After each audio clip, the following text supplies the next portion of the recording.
He wrote up an affidavit and purporting, I give up my child. I deem her a child in need of protection. According to the affidavit, I want nothing to do with her. She'll be my family can put something together and she's gone.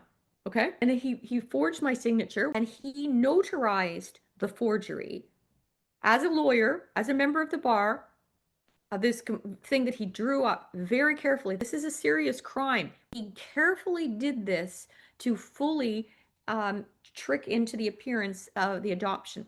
You better get a family adoption plan.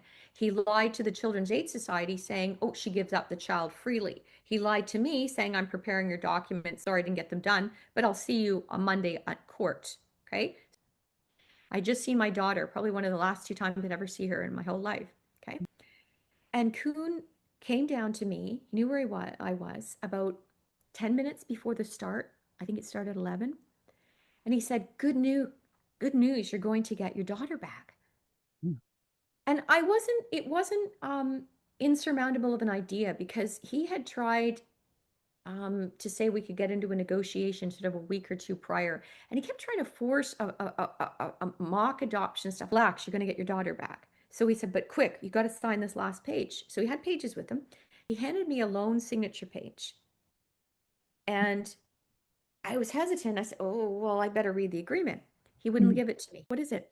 And he said to me, you get your daughter back as we had discussed as a possibility. Although I wasn't agreeable in the past, I said she'll be coming back to you full custody in 6 months via an integration time where you and your aunt and uncle will live back with her. So she's coming back to you immediately. And so you'll all live together, and it'll take about 6 months to iron out all the paperwork. So she's back. So I signed. It'll take me a few minutes and we're all done. So he left.